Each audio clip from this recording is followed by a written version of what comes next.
어느덧 지금 이제 7번째 시간이 됐네요. 지난번에 이제 창세기 3장까지 이렇게 완료는 하지 못했고 선악과에 대해서 이렇게 살펴보고 마쳤습니다. 호세아 6장 7절을 통해서 하나님은 이 선악과를 통해서 아브라함과 무엇을 맺으셨습니까? 언약을 맺으셨다라고 했습니다. 언약을 맺었다. 언약을 맺었고 안타깝게도 아담은 하나님과 맺은 언약을 어겨버렸습니다. 그리고 그것을 하나님께서는 반역이라고 말씀을 하시는 것을 보았습니다. 창세기 2장에서 이 선악과가 나오는데요. 이 선악과에 대해서 좀 더 보고 넘어가면 좋을 것 같아서 우리 교재에 있는 거 보통 우리가 읽어보기 하면 잘 안 읽어져서 다시 확인을 좀 하고 가야 될 것 같습니다. 나중에 이 선악과는 신약으로 또 히브리서로 또 연결이 되어집니다. 하나님께서는 우리가 선악을 알기를 원하실까요? 모르기를 원하실까요? 선악을 알기 원하실까요? 모르기 원하실까요? 예?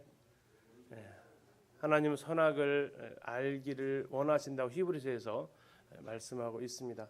그런데 이제 이것에 대한 기준이 누구냐라는 것이 더 큰 거죠. 선악과를 따먹기 전에는 선악을 아는 기준이 누구였습니까? 하나님이었어요. 선악과를 따먹은 이후부터 선악의 기준은 사람에게로 넘어옵니다. 구원받은 이후에 우리는 그러면 선악을 알아야 될까요? 그렇죠. 당연히 알아야 되죠. 선한데 지혜롭고 악한데 미련하기를 원한다라는 고린도 말씀도 있지만 히브리서 기자를 통해서 하나님은 우리가 선악을 알기를 원하신다고 그것은 나중에 찾아보겠습니다. 이 창세기 3장에 나와 있는 이 선악과가 이렇게 신약에 또 연결이 되어지고 또 이 선악과는 어쩌면 오늘 또 드시고 오셨죠. 선악과. 매일같이 우리와 자유로울 수 없는 부분이 또 이 선악과 부분입니다. 선악과는 왜 만드셨을까? 좀 살펴보면요. 우리 교재에는 이제 34쪽부터 나와 있습니다.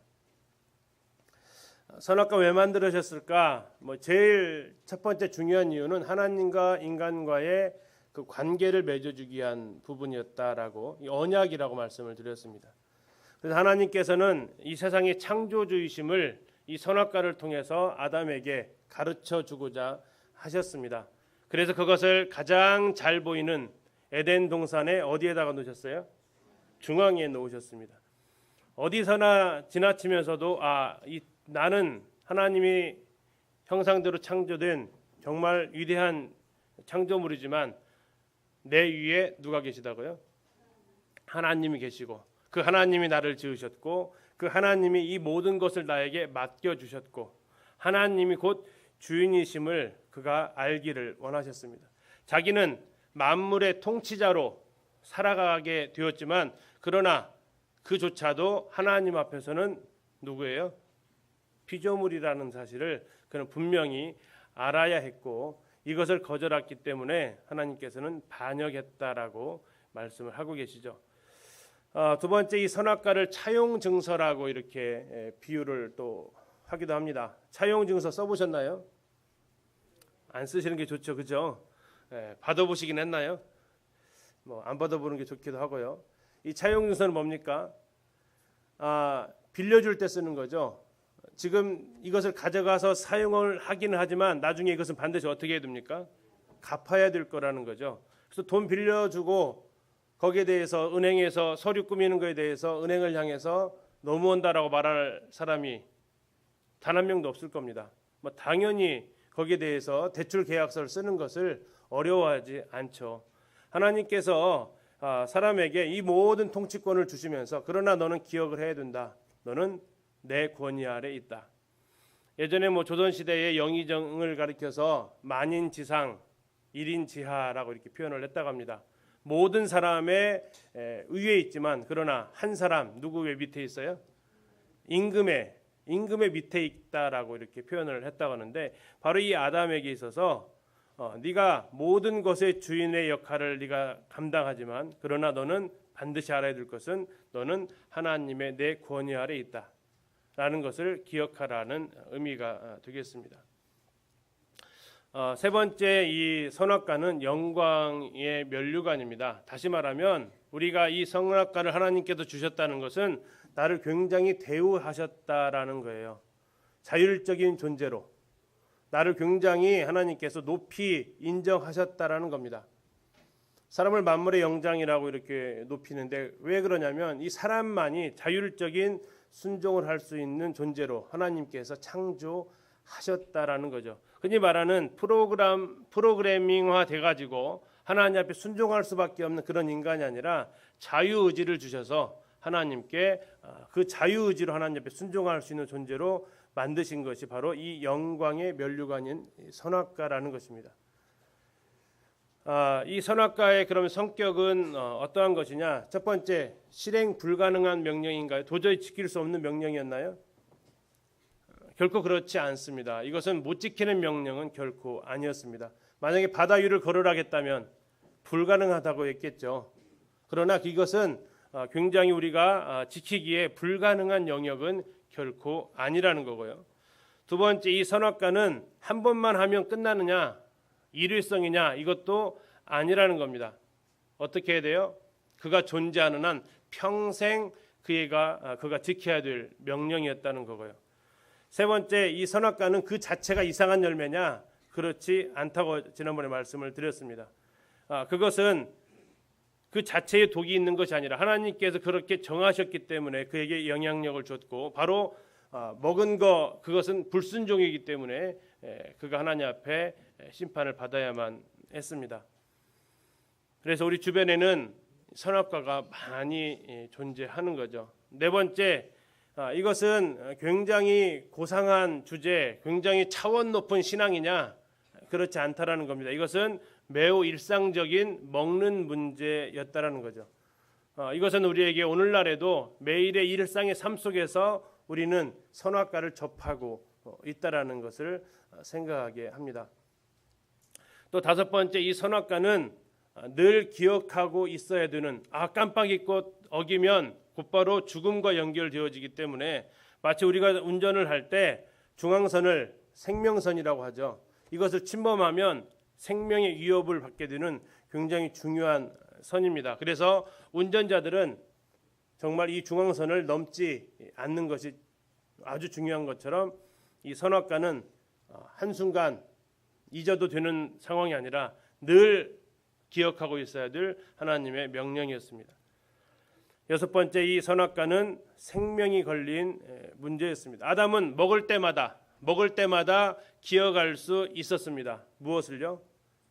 선악과는 먹으면 안 된다. 선악을 알게 하는 나무의 실과는 먹어서는 되지 않는다.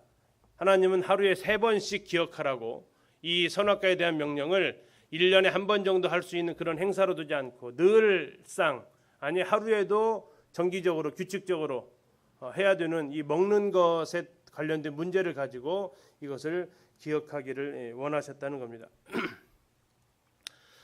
그런데 이 기독교에는 선악과가 있지만 일반 종교에는 선악과가 없습니다.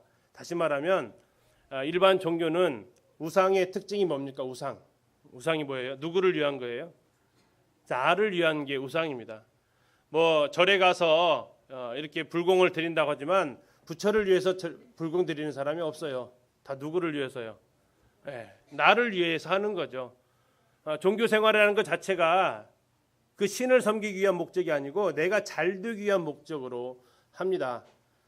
그래서 이 사람들은 그 모든 신을 우리 아이들 책에 나오는 알라딘 램프의 지니 요정처럼 이용하려는 거죠. 내가 다급할 때 불러내서 도움받고 그리고 나서 끝나면 잠시 들어가 쉬라고 하는 내 마음에 원하는 것을 이루어내려고 하는 것이 우상이고 종교이죠. 그런데 이 하나님은 네 마음대로의 신앙생활이 아닌 하나님의 말씀에 따른 신앙생활을 하기 때문에 이 선악과는 많은 사람들이 불편해하는 영역 중에 하나가 됩니다. 왜? 내 마음대로 할 수가 없기 때문에 그렇습니다. 그래서 이 첫사람 아담은 이 선악과를 자율적인 불순종으로 범했다면 마지막 아담 되신 우리 주 예수 그리스도는 똑같은 나무였지만 바로 이 십자가를 자율적인 순종으로 감당을 하셨습니다.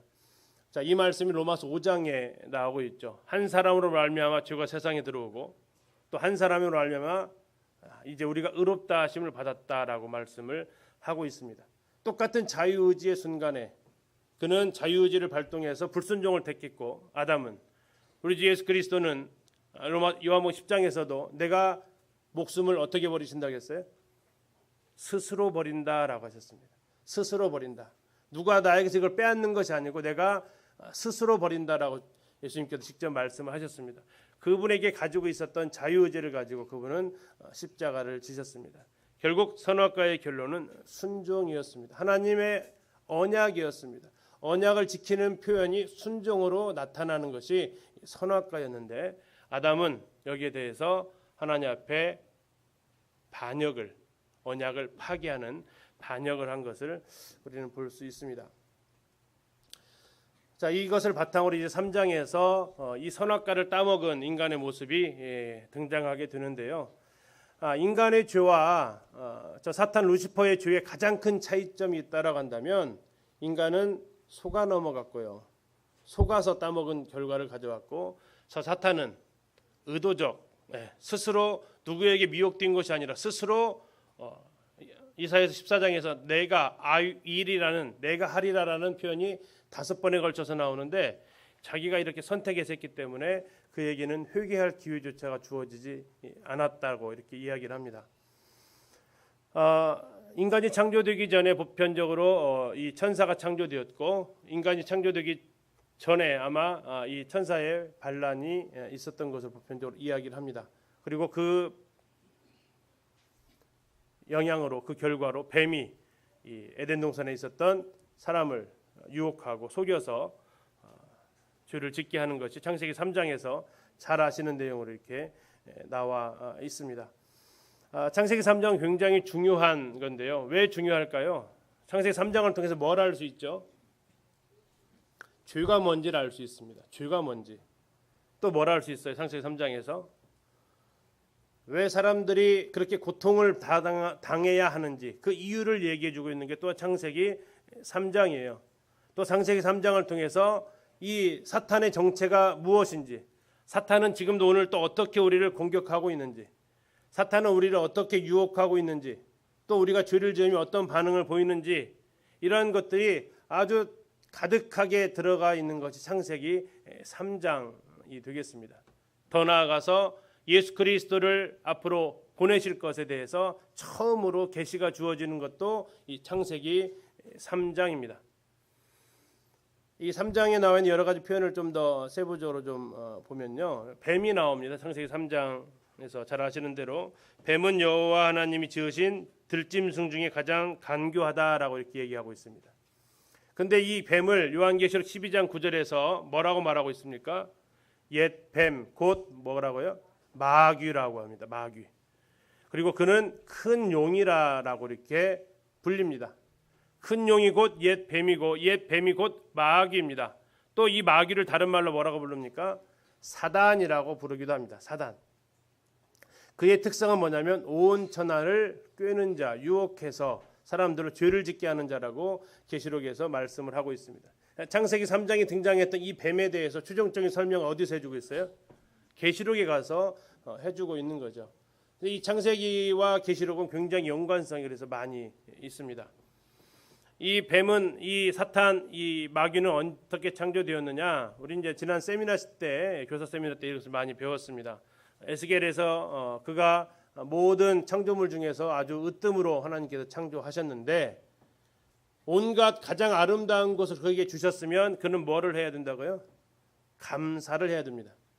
하나님께로부터 많은 것을 받았으면 그걸 가지고 교만해지는 게 아니라 감사를 해야 되는데 이 루시퍼는 뭘 택했습니까? 감사가 아니라 반역을 택했습니다. 그래서 그가 이제 하나님 앞에 무별 위에 자기를 높이겠다라고 이 반역을 택하고 그가 이제 하나님을 이제 이겨 먹으려고 했을 때 그 마음에 생각을 했습니다. 시도를 한 것 자체가 아니고 시도를 하기 전에 이미 마음을 아시는 하나님께서 그 시도를 갖다가 이제 물거품 되게 하셨고 그는 이제 땅으로 내어 쫓겼다고 이사야서에서 말씀하고 있습니다. 자, 하나님 계신 우리가 이제 창세기 1장에서 하늘을 보통 세 가지로 이렇게 나눈다고 있었습니다. 첫 번째 우리가 보고 있는 하늘은 흔히 대기권이라고 이렇게 얘기를 하고요.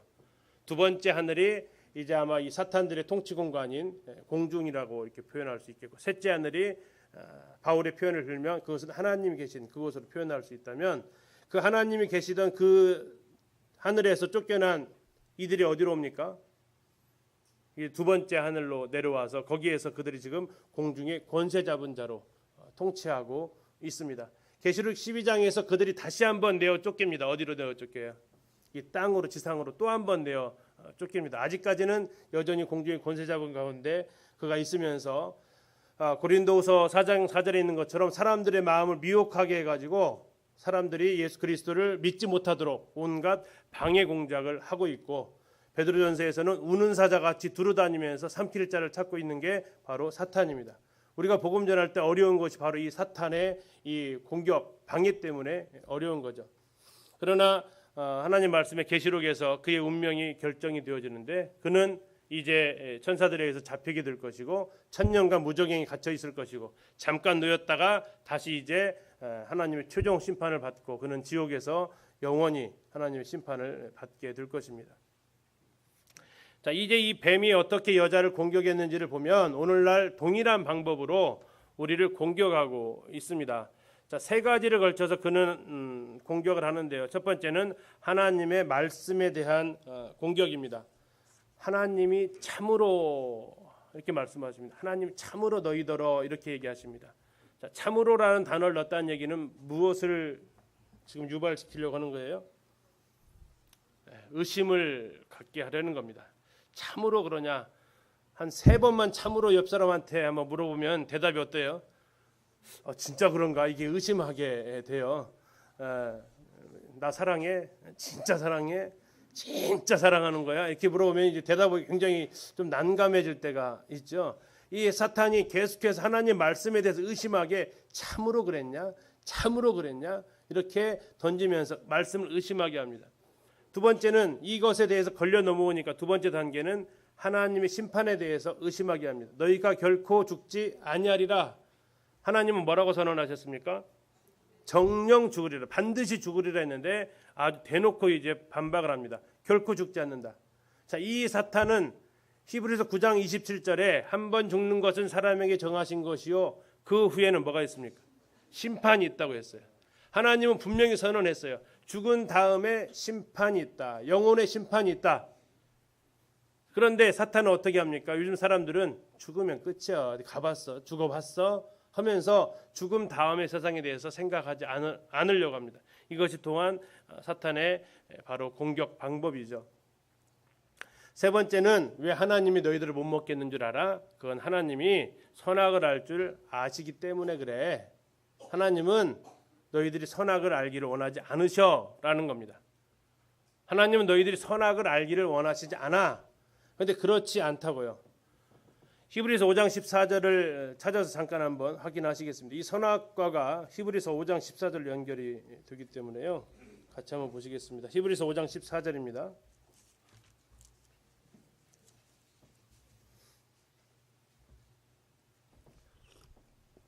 예, 같이 한번 읽으시겠습니다. 시작. 단단한 음식은 장성한 자의 것이니 그들은 지각을 사용함으로 연단을 받아 선악을 분별하는 자들이니라. 자, 선악을 분별하는 자들을 14절에서 누구라고 그랬어요? 어린아이예요? 장성한 자예요? 장성한 자. 그러면 우리가 본받을 사람이에요? 피해야 될 사람이에요? 우리가 본받아야 될 사람이에요. 그런데 그 장성한 자의 특징이 뭐래요? 지각을 사용함으로 연단을 받아가지고 뭐 할 수 있대요? 선악을 분별한대요. 자, 하나님께서 우리에게 원하시는 것은 우리가 어린아이에 머물기를 원치 않으십니다. 어떤 사람이 되기를 원하세요? 장성한 자가 되기를 원하세요. 장성한 자가 되어서 뭐 하기를 원하세요? 선악을 분별하기를 원하세요. 하나님의 말씀을 통해서 하나님의 기준으로 하나님의 말씀의 의미를 알아가지고 선과 악이 무엇인지를 하나님은 분별하기를 원하세요. 하나님 우리가 선과 악을 모르기를 원하시는 게 아니라 내 기준으로 선과 악을 삼을 때 그걸 하나님이 심판하시는 것이지, 하나님 그분은 우리가 선과 악을 알기를 원하십니다. 자, 어둠 속에서 빛을 아는 것과 빛 가운데서 어둠을 아는 것, 어떤 차이점이 있을까요? 자, 성도님들은 어떻게 어둠 속에서 빛을 아세요? 빛 가운데서 어둠을 아세요? 어느 것이 우리가 해야 될 것 같아요? 네? 어둠에서 빛을 아셔야 돼요? 빛 가운데서 어둠을 아셔야 돼요? 빛 가운데서 아셔야죠. 네. 마치 감옥에 들어가서 자유의 소중함을 아셔야 돼요? 자유의 소중함을 알면서 감옥의 어둠을 아셔야 돼요? 꼭 맞아봐야, 당해봐야 아는 건 아니잖아요. 그죠? 우리는 빛 가운데서 어둠을 알 수 있다고요. 하나님께서 원하시는 것은 이거고요. 그런데 그들은, 아담은 뭘 선택했습니까? 선악을 따먹으면서 어둠 속에서 이제 빛을 알게 된 겁니다.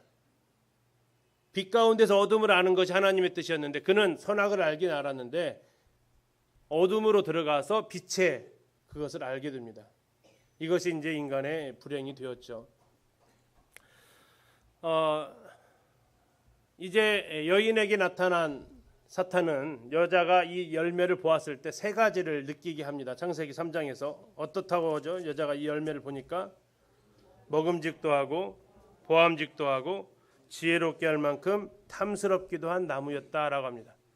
자, 이것은 예수님께서 광야에서 3번에 걸친 시험을 받으실 때 동일하게 나타났던 시험의 유형과도 같습니다. 예수님께서 시험 받으실 때 마귀가 나타나서 뭐라고 했습니까? 이 돌들로 명해서 떡덩이가 되게 하라. 이건 무슨 싸움이에요? 육신의 정욕에 관련됩니다. 두 번째, 보암직도 했다고 했는데 두 번째는 뭘 보여줍니까? 여리고 그 평원에 있는 여리고 왕국을 보여주면서 천하만국을 주겠다. 나에게 절을 하면 된다. 세 번째는 성전 꼭대기로 올라가서 뛰어내려라. 그러면 많은 사람들이 너의 하나도 다치지 않는 모습을 보면서 너를 메시아로, 왕으로 인정하게 될 것이다. 이건 이생의 자랑을 보여주고 있습니다. 지금도 이 마귀는 이 시험을 여전히 써먹고 있습니다. 아담한테 히트 쳤죠. 이 시험으로. 그죠? 그런데 예수님한테는요. 완전히 깨졌어요. 그런데 누가복음 4장 13절에 보니까 마귀가 포기하지 않아요. 마귀가 모든 시험을 다 한 후에 졌거든요. 예수님은 걸려 넘어가지 않았어요. 얼마 동안 떠나니라 라고 기록되어 있습니다. 완전히 떠난 게 아니고요. 어땠다고요? 얼마 동안만 떠납니다. 자, 예수님에게 이 유혹을 하려고 했던 사탄은 오늘날 누구에게 또 찾아오죠? 나에게 오죠. 나에게 오는데 방법은 뭐예요? 아주 고전적인 방법, 저 3가지예요. 굉장히 고전적인 방법인데요. 여전히 유효해요. 그러니까 바꾸질 않아요. 사탄이 전략을 바꾸질 않은데요. 그래서 고린도서에서 사도 바울이 얘기하는 거, 우리가 사탄의 괴계를 알지 못하는 바가 아니다. 모르고 당하면 알고 당하는 거 어느 게 더 힘드세요? 모르고 당하는 것과 알고 당하는 거. 우리가 사탄의 계기를 알지 못하는 바가 아니거든요. 이거 다 하나님이 기록해 놓으셨고 어떻게 이기는지도 다 말씀해 놓으셨는데 이것을 계속해서 써먹어요. 목구멍이 포도청이잖아요. 그죠? 이거 무슨 거예요? 육신의 정욕이죠. 이것으로 인해서 많은 사람들이 하나님 못 믿잖아요. 하나님 믿은 사람들도 이 목구멍이 포도청이다 보니까 여기에 관련된 일들에서는 우선권을 부여하면서 그렇지 않은 하나님 섬기는 것에서는 순서가 밀리고 있잖아요. 자, 보암직도 하대요. 우리 속담에 보기 좋은 떡이 먹기도 좋다. 이 보기 좋은 것을 자꾸 찾는 거죠. 그러면서 이 안목의 정욕, 남자들은 주로 차나 이런 것으로, 여자들은 집이나 이런 것으로 사람들이 자꾸 이렇게 보기 좋은 것들, 요즘은 이제 명품 찾아다니면서, 또 요즘은 명품뿐만 아니라 이제 관광을 찾아다니면서 눈에 보기 좋은 것들을 계속해서 추구합니다. 다음에 3번에 뭐예요? 3번째, 호랑이는 죽어서 가죽을 남기고 사람은 죽어서 이름을 남기고 싶어 하는 거죠. 이름 남기고 싶은 거예요. 명예를 자꾸 주고 싶은 거예요. 권력 욕심이 있고요. 학위가 있고요. 나중에 11장에서 바벨탑을 쌓고 있지만 이 모습은 11장에서 그대로 인간의 모습이 육신의 정욕과 안목의 정욕과 이생의 자랑이 하나님 앞에서 하나님을 거스려서 탑을 쌓는 모습으로 나타나고 있어요. 자, 이렇게 사탄은 지금도 동일한 방법으로 사용해서 하고 있는데 우리도 동일하게 또 지고 있다라는 거. 근데 또 하나 문제는 오늘 이겼어요. 오늘의 승리가 내일의 승리를 보장하지는 않죠. 왜요? 얼마 동안 떠납니다. 얼마 동안 떠났다는 얘기를 뒤집으면 뭐가 돼요? 잠시 후에 되돌아온다. 잠시 후에 보자 하면서 그가 또 온다는 거죠. 죄를 짓는 세 단계가 나오는데 첫 번째가 여자가 그 나무를 보았다라고 합니다. 보았다. 이 보는 게 정 사람을 힘들게 합니다. 베드로서 2장 6절에서 8절에 보면 롯에 대해서 이야기를 합니다. 롯이 소돔과 고모라 사람들의 그 악한 행실을 뭐 했다고 했어요? 보고 들었다고 했어요. 날마다 그 악한 행실을 보고 듣습니다. 우리가 그래서 무엇을 보고 있는지 이것이 출발점이라는 것을 우리는 기억을 하셔야 됩니다. 내가 뭘 보고 있는가. 두 번째는 어떻게 합니까? 그 열매를 따 먹습니다. 행동으로 옮기는 거죠. 근데 여기서 멈추지 않습니다. 죄는 반드시 어떻게 됩니까? 전염됩니다. 누구에게도 줍니까? 남편에게도 줍니다. 사람은 보통 죄를 짓고 나서 그것을 어느 정도 이제 자기가 익숙해지면 이것을 갖다가 퍼뜨리게 됩니다. 이 죄의 이 단계를 보게 되면 지금 내가 혹시 죄 가운데 있으면 지금 몇 번째 해당이 되는지 한번 보세요. 자꾸 유혹을 받고 있는 건지 아니면 어떻게 하다 본 게 좀 해버린 건지 아니면 그것을 지금 내 옆 사람도 나 따라서 하고 있는 건지 이것을 우리가 한번 생각을 해봐야 됩니다. 자, 죄를 지으면 어떻게 되느냐? 아담이 죄를 짓고 나서 제일 먼저 한 일이 뭡니까? 제일 먼저 한 일이요. 한 일이라기보다는 제일 먼저 그에게 나타난 현상은 눈이 밝아졌습니다. 눈이 밝아졌어요. 이제 눈이 밝아졌긴 밝아졌는데 아까 말씀드린 대로 빛에서 어둠을 본 게 아니라 어둠에서 빛을 봐버렸어요. 눈이 밝아지니까 그것이 자기를 가리는 일부터 합니다. 자, 우리 보통 죄를 지으면 뭐부터 해요?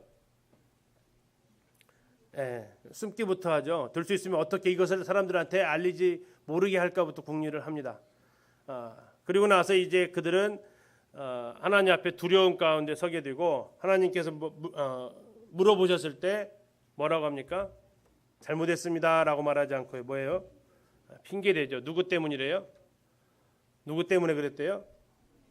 하나님 때문에 그랬대요. 왜 하나님 때문이에요? 하나님이 만들어줬으니까 그랬대요. 하나님이 만들어줬으니까. 처음에 2장에서는 딱 만들어준 거 보고 뼈 중에 뼈이고 살 중에 살이라고 했던 그가 이제 오히려 그 여자로 인해서 범죄하니까 하나님이 만들어줘서 그랬잖아요. 이렇게 핑계를 대고 결국 여기에 대해서 그는 용서받을 수 있는 기회를 놓치게 됩니다. 아담이 용서받을 수 있었던 기회가 약 4번 정도 나오는데 첫 번째는 선악과를 따먹자마자 하나님 앞에 나아가서 엎드렸으면 얼마나 좋았을까 합니다. 근데 언제까지 기다립니까? 하나님이 오실 때까지 나가지 않습니다. 죄짓고 하나님이 찾아오시죠. 두 번째, 하나님이 찾아오셨어요. 아담아, 네가 어디 있느냐. 자, 이때 한 번 더 용서받을 수 있는 기회가 있습니다. 이때 뭐라고 했으면 될까요? 하나님 잘못했습니다 하고 했으면 되는데 그가 뭐라고 합니까?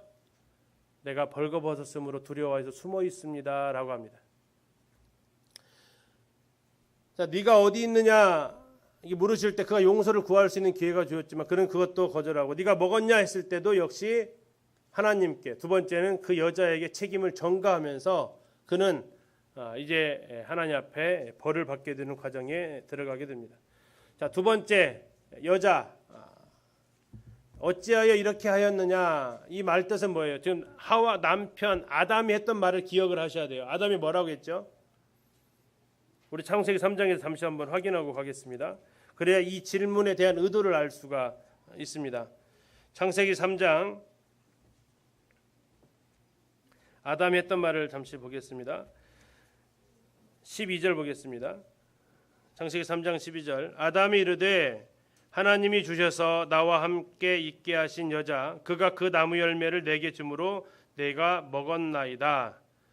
자, 자, 첫 번째는 하나님이고 두 번째 여자예요. 근데 여자 그가 그 나무 열매를 내게 주었다고 얘기했습니다.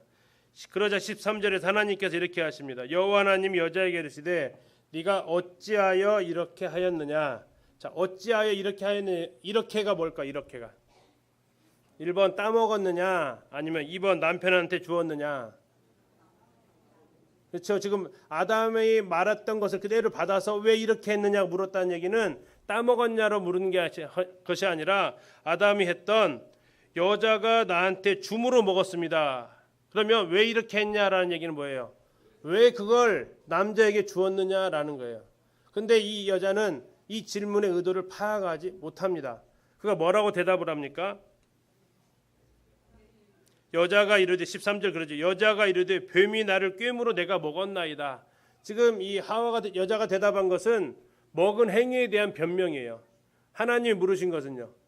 왜 그걸 남편한테 주었냐라고 지금 물으시는데 여자가 꿰어서 내가 먹었습니다라고 흔히 말하는 동문서답을 하는 거죠.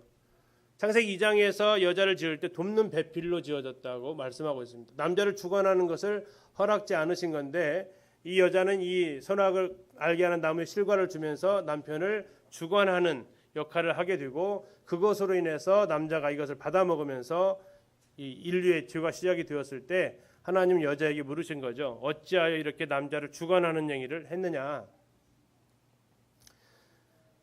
이러한 모습들 우리가 하나님 앞에 죄를 짓게 되면 지금 벌써부터 영안이 어두워지고 우리의 귀가 둔해지는 것을 볼 수 있습니다. 그럼에도 불구하고 하나님께서는 그들을 향해서 은혜를 베푸시는 모습을 보게 됩니다. 첫 번째는 우리에게 굉장한 복음이죠. 여자의 후손을 나게 하겠다. 여자의 후손.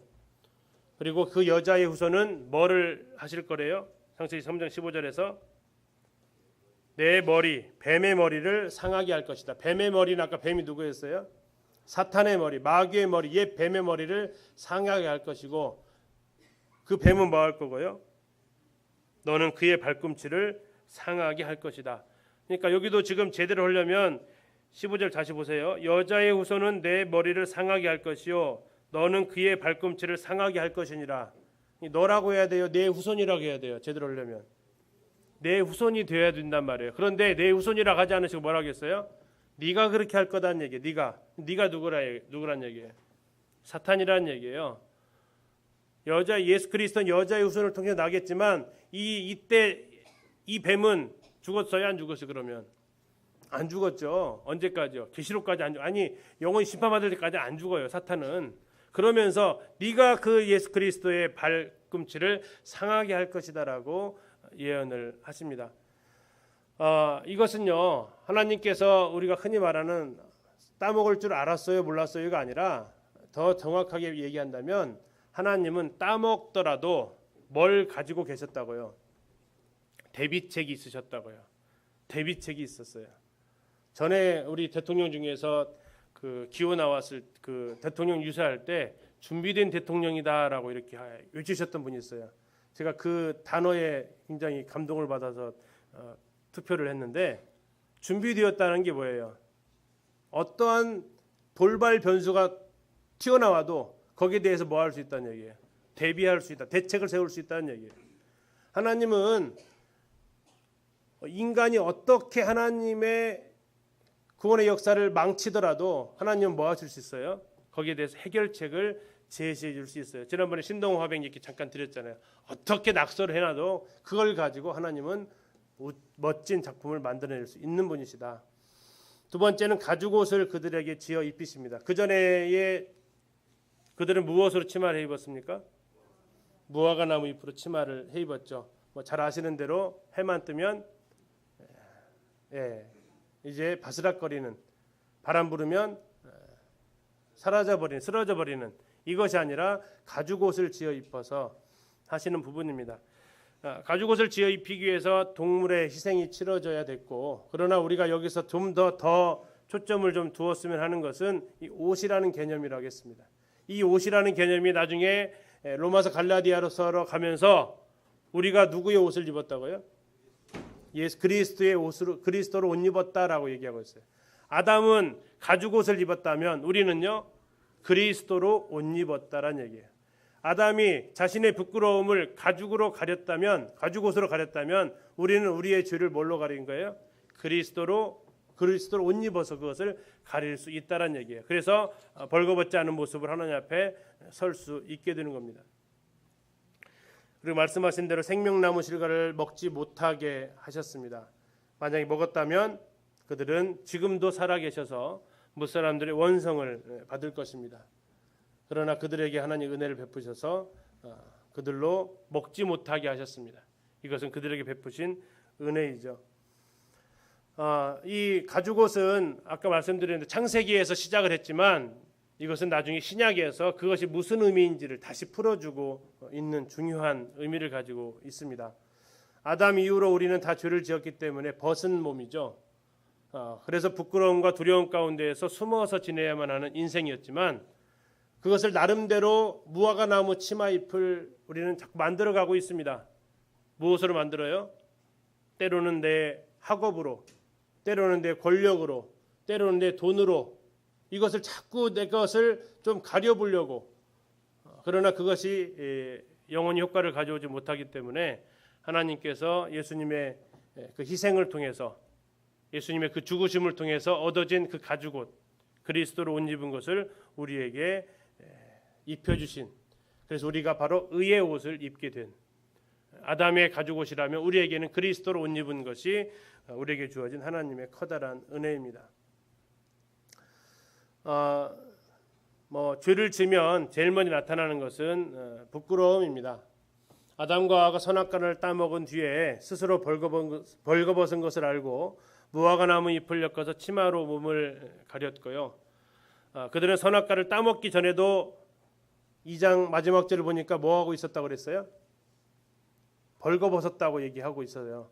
그러나 그들이 부끄러움을 느끼지 않았다고 말씀하고 있죠. 그러나 죄가 들어오면 바로 내가 벌거벗었다라는 것을 느끼게 되죠. 그래서 그들은 치마를 본능적으로 해 입으려고 합니다. 그때 바로 이제 그것이 그들을 부끄러움 완전히 가려주지 못하기 때문에 우리 가죽옷이 필요했고 또한 우리도 동일하게 예수님의 그 옷이 필요합니다. 유대인들은 참 재미있는 것이요. 우리는 선악과 하면은 무슨 열매라고 생각을 해요? 사과라고 많이 얘기해요. 그래서 그 애플사에 보면은 아담스 애플 해가지고 한 입 베어 먹은 사과 있죠. 그것이 마치 선악과처럼 표현하고, 그래서 남자들 여기에 목에 있는 거 이거 뭐라고 그래요? 그게 아담의 사과라고 얘기를 하거든요. 근데 유대인들은 사과 먹다 그랬냐? 그렇지 않다고 생각을 해요. 유대인들은 뭐 먹다 그랬다고 할까요? 무화과 먹다 그랬대요. 무화과 먹다. 그 정도로 유대인들은 무화과를 좋아한다고 하는데 그 이유가 뭐냐 했더니 가장 가까이에 있는 나뭇잎파리 뜯어다가 가리지 않았겠느냐. 그리고 실제로 무화과 나무 이파리는 굉장히 크거든요. 그래서 아마 그랬을 것이다라고 이렇게 얘기를 하는데 아무튼 유대인들은 그렇게 이야기를 한다고 합니다. 그러나 우리에게 중요한 것은 가죽옷이다라는 것을 기억을 해주시고요.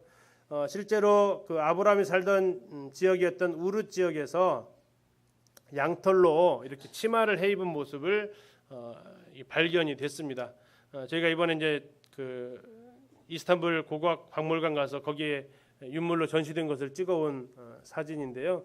이렇게 보시면 하의를 가리는 치마를 BC 2400년 경에도 이렇게 직접 사람들이 이렇게 입고 다녔다라는 것을 볼 수 있죠. 이건 아이용인 것 같고, 자 그래서 이런 것들이 계속해서 가죽옷을 지어 입혔다라는 것들이 전승이 되면서 그 지역에 있는 사람들이 이렇게 자연스럽게 양털로 하의를 입었다.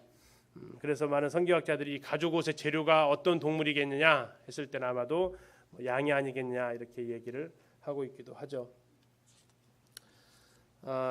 이 부분은 이제 말씀드렸기 때문에 넘어가고요.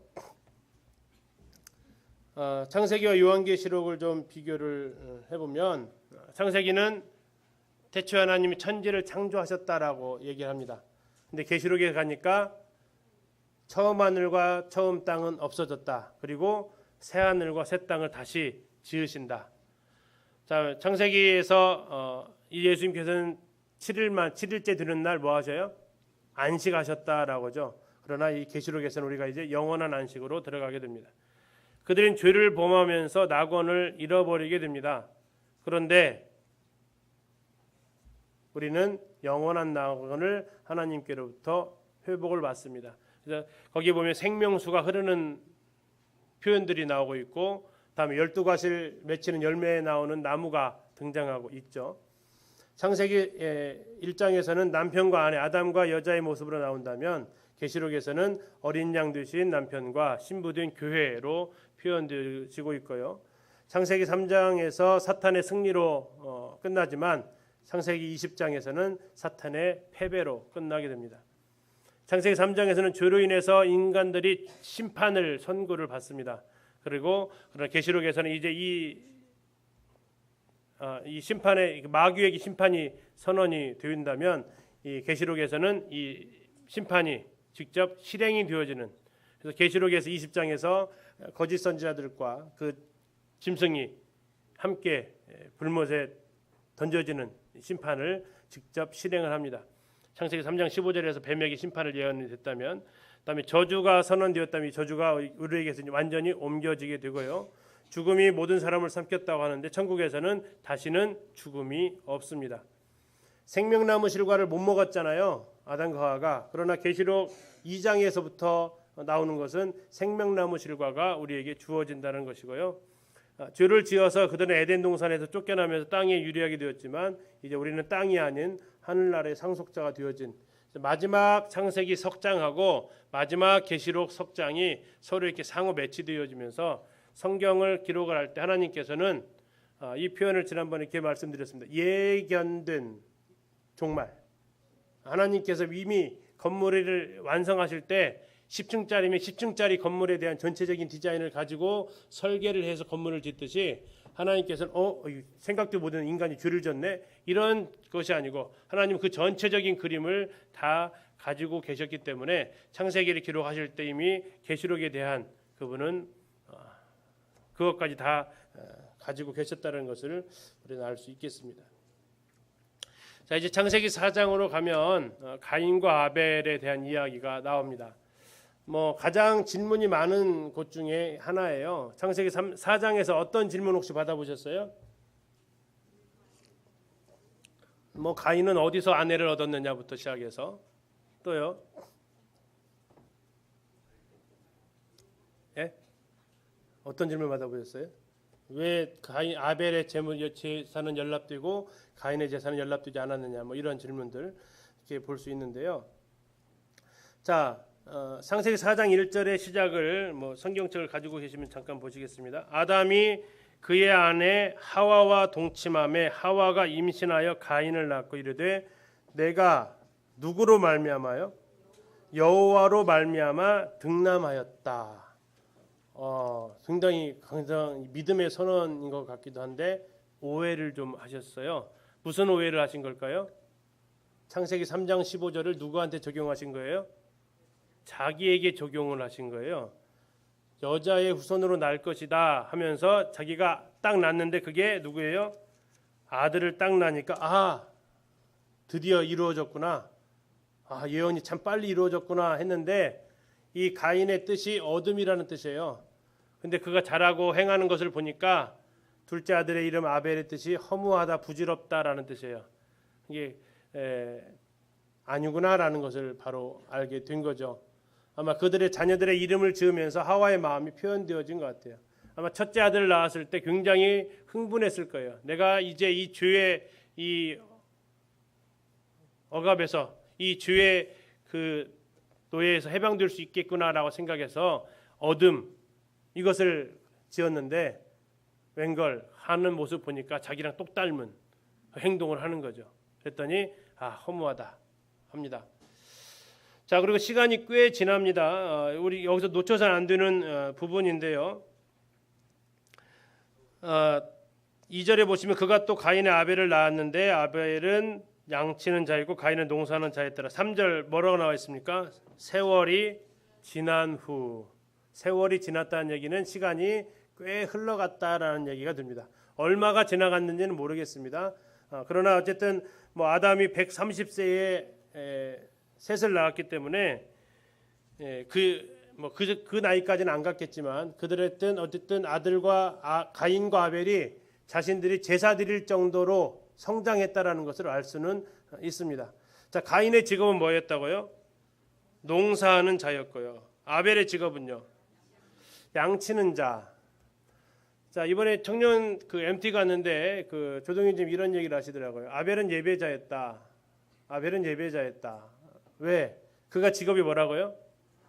뭐 하려고 양을 쳤을까요? 뭐 하려고요? 자, 양의 쓰임이 뭐죠?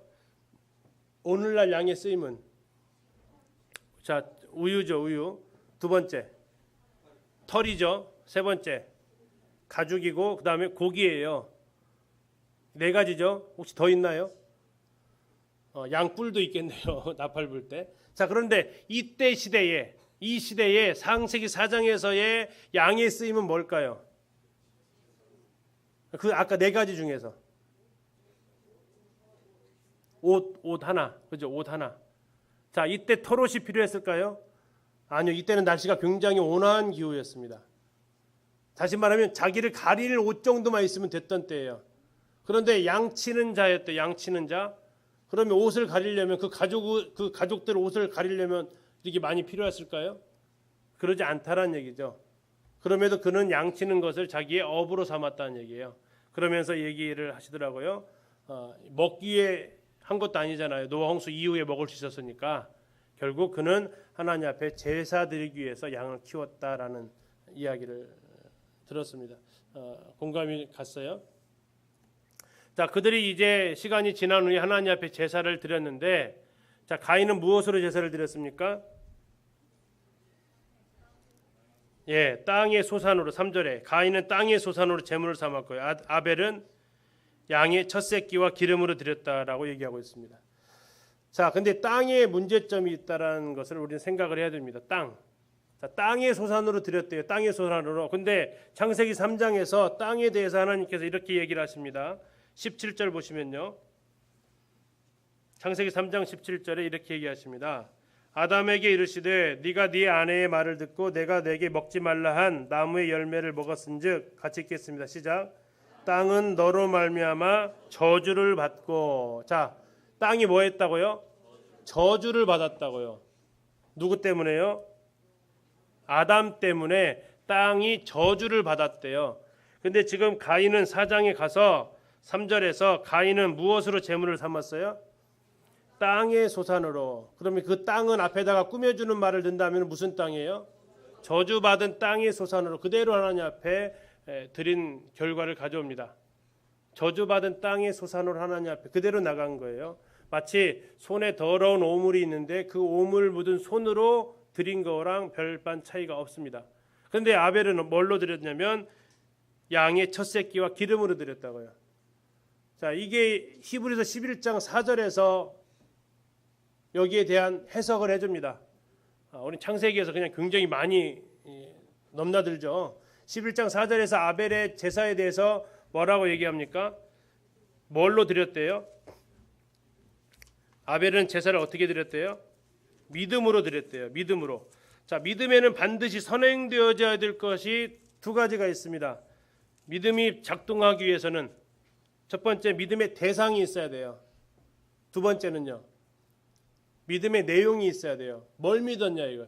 누구를 믿었고 무엇을 믿었냐라는 것이 반드시 선행이 되어져야 되는데 11장에서 이렇게 얘기합니다. 4절에서 믿음으로 아벨은 가인보다 더 나은 제사를 하나님께 드렸다. 그래서 의로운 자라 하시는 증거를 얻었다. 왜? 하나님이 그 예물에 대하여 뭐 하셨다고요? 증언하셨다. 예물에 대하여 증언하셨다. 다시 말하면 하나님께서 믿음으로 드려진 아벨의 제사에 대해서 무엇 때문에 인정받으셨다고요? 예물 때문에 그랬다고요. 예물 때문에. 근데 그 예물이 뭐였냐면 양의 첫 새끼와 그 기름으로 드렸다고요. 물론 이것이 아직 십계명이 주어지기 전에 제사법이 시행되기 전에 나온 거지만 지난번에 잠깐 말씀드렸지만 창세기 이 성경의 기록은 처음부터 모든 걸 다 드러내지 않습니다. 그냥 우리가 이 표현하기를 점진적 계시라는 단어를 쓰는데 조금씩 드러내시게 하시는 거예요. 다시 말하면 하나님께서는 이 아벨의 제사를 통해서 두 가지를 말씀하시고 싶었다는 거예요. 첫 번째, 하나님 앞에 드리는 제사는 무엇으로 드려야 된다고요? 믿음으로 드려야 된다라는 겁니다. 믿음으로. 두 번째, 하나님 앞에 드려지는 제사는 반드시 뭐가 필요하다고요? 대신할 희생양이 필요하다라는 겁니다. 희생양. 가끔씩 우리 형제님들이 이런 얘기해요. 여기에 피라는 단어 하나만 써 있었으면 참 좋았을 텐데 그 첫 새끼와 그 기름으로 드렸다고 하니까 안타까워하시는 분을 본 적이 있어요. 왜 피가 빠졌을까? 하나님 한 번에 다 드러내지 않으세요. 자, 첫 번째는 제사 드릴 때 믿음으로 드렸다라고 얘기하면서 하나님 앞에 나아갈 때 필요한 것이 뭐라고요? 믿음이다. 믿음이다. 자, 구약도 지난번 말씀드렸습니다. 행위 아닙니다. 구약도 계속해서 말씀하고 있는 것은 믿음이에요. 하나님 앞에 나아가는 길은. 두 번째는 무엇을 믿었느냐? 하나님을 믿었고 하나님 하신 말씀을 믿었다는 얘기예요. 결국 그가 어떻게 양의 첫 새끼와 그 기름으로 드렸냐면 그가 하나님에 대해서 하나님의 말씀에 대해서 누군가 가르쳐줬다라는 것이 전제되어져야 되는데 그건 나와 있지는 않습니다. 그러나 그것이 전제되어야만 믿음이라는 단어가 효력을 발생할 수 있어요. 뭐 당장 나는 믿어 그러면 우리가 질문하는 거죠. 누굴 믿어? 또 뭘 믿어? 이것이 반드시 전제가 되는 거죠. 그래서 이 아벨에 대해서 하나님께서 말씀하시는 것은 그 네 예물이 믿음으로 드려진 것이다라고 이야기를 하십니다. 자, 이때 가인의 반응은 어떻습니까? 아우를 쳐 죽입니다. 그죠? 그때 이제 하나님께서 그에게 나타나십니다. 쳐 죽이기 전에 뭐라고 하십니까? 4장에서 잠시 보시면 7절에 이렇게 합니다.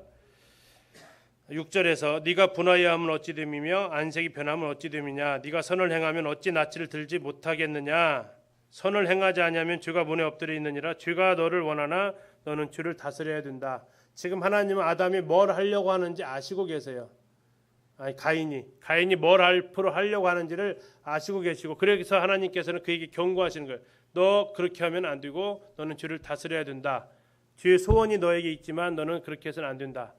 그런데 그가 어떻게 결정을 합니까?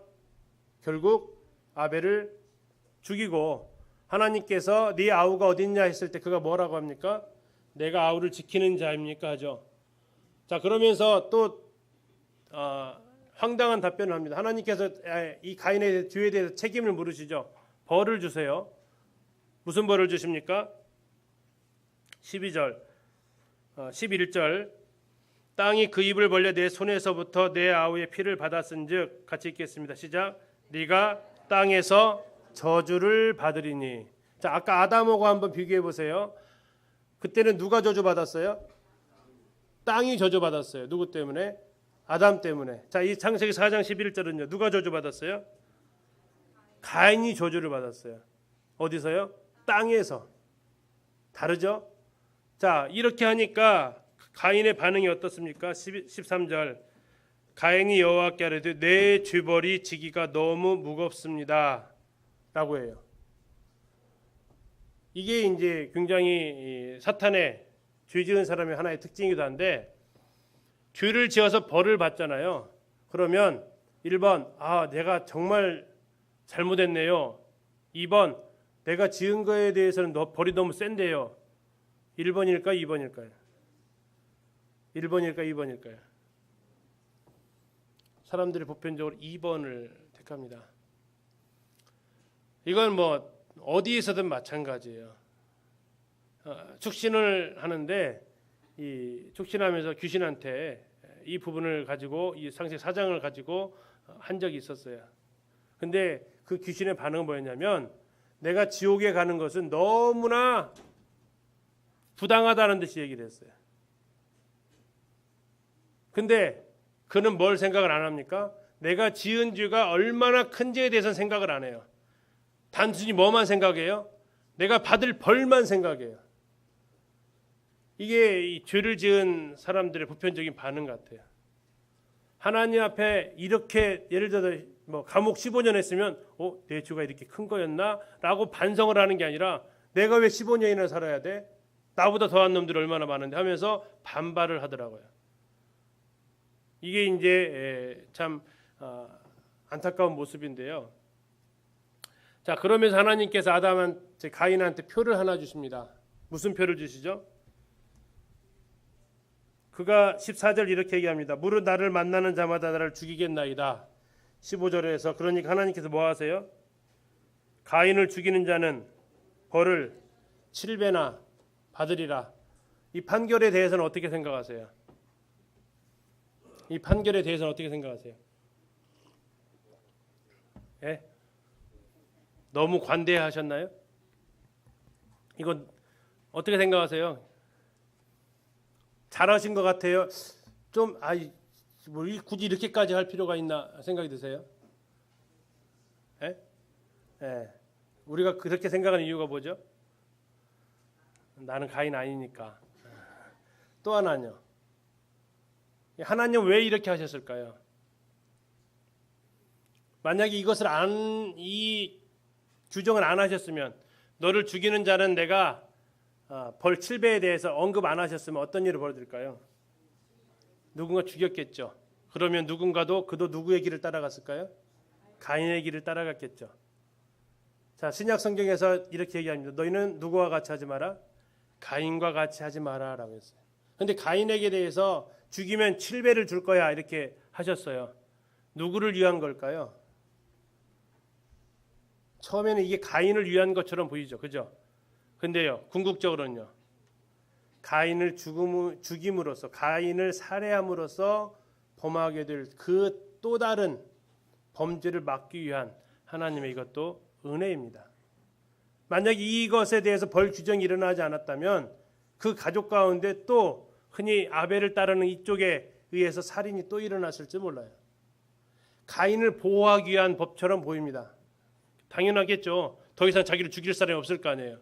그러나 하나님 입장에서는 이 가인을 위한 것보다는 가인을 살해함으로 인해서 또 일어나게 될 살인에 대한 그 죄를 하나님이 막으시는 하나님의 은혜인 것을 우리는 기억하게 됩니다. 근데 이것을 잘못 해석하니까 뒤에 나오는 라멕은 나 죽이면 77배야. 뭐 이렇게 이제 하는 거죠. 그래서 그들 가인이 들어가서 이제 가축 치는 자, 수금과 퉁소 잡는 자, 구리와 쇠로 기구 만드는 자. 이게 이제 우리 학생들이 잘 기억하실 건데요. 자, 이 아담 후손이 구리와 쇠로 기구를 만들었대요. 그게 두발 가인인데 지금 몇 년 만에 이것이 지금 됐을 것 같으세요? 자, 구리와 쇠로 기구를 만들려면 불을 다룰 줄 알아야죠. 불을 되게 높은 온도로 올려야 돼요. 그러면 우리가 구석기 때 학교에서 구석기 시대 배웠을 거예요. 초등학교 5학년 가면 역사 배우거든요. 자, 거기서 뭐라고 그래요? 사람이 살아오면서 진화론을 어떻게 가르쳐요? 이 돌로 도구를 만드는 것부터 가르쳐요. 제일 처음에 사람들은 돌을 어떻게 사용했다고 그러세요? 예, 뗀석기라고 그러죠. 뗀석기. 뗀석기가 뭐예요? 돌이 있으면 딱 깨가지고 뼈 쪽이 잘났네. 이거 칼로 쓰면 되겠다. 딱 했는데 뭉떡하면 이 망치 쓰면 되겠다. 이렇게 썼대요. 얼마간요? 양태희님 얼마간 그렇게 썼어요? 예, 구석기 시대부터 언제까지? 신석기 시대까지. 그게 몇백 년이 아니고 몇천 년이 아니에요. 거의 한 10,000년 가까이 되나요? 이 긴 시간을 인간은 뭘 생각을 안 했다는 거예요. 돌 갈아서 쓸 생각을 그때 한 번도 안 했다는 얘기예요. 온전히 뭐만 깨서 쓸 생각만 했다는 얘기, 인간을 갖다가. 그리고 나서 신석기 가니까 야, 이거 불편하다. 어떻게 쓰자? 갈아서 쓰자. 그때 한참 후에나 이 간석기가 나왔다는 얘기예요. 그러면서 제가 아이들한테 학교에서 가르칠 때 그러겠어요. 야, 이게 한 말이 되나 보자. 너희들이 조금만 불편해도 조금 더 편할 것을 찾는 게 우리인데 우리 조상들은 이렇게 계속 아마 그 돌 찾으러 다니기도 되게 힘들었을 거다. 맨날 깨야 되니까. 성경에서 뭐라고 말하고 있냐면요. 불과 몇 대 안 넘어가서 사람들이 뭘 다룰 수 있었다고요? 구리와 쇠를 만들어낼 수 있었다고요. 구리와 쇠를 이용해서 그들은 도구를 만들어낼 수 있었다고요. 진화론이 얼마나 이 동물에서부터 발달되었다고 하니까 사람을 무시하고 있는지를 알 수가 있죠. 그리고 이제 문제의 인물 라멕은 처음으로 일부 다처제를 합니다. 그리고 나서 죄를 자랑하죠. 자, 죄의 발달 순서 지난번에 말씀드렸어요. 첫 번째 죄를 지었던 아담은 어떻게 했어요? 숨었어요. 그죠? 두 번째, 죄를 지은 가인은 어땠어요? 잡아뗐어요. 잡아뗐다고요. 내가 뭐 형제 동생 지키는 자입니까? 세 번째 죄를 지은 라멕은 어땠다고요?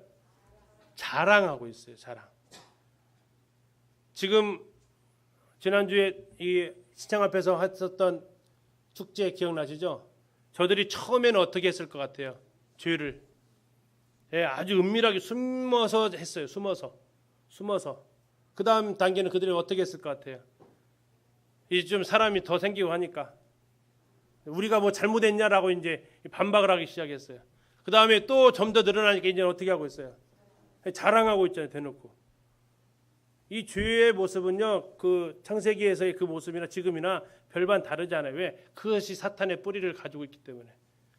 부끄러운 줄 알았다가 이제 부끄럽지 않고 잡아떼고 당당하고 더 나아가서 이거 자랑하게 돼요.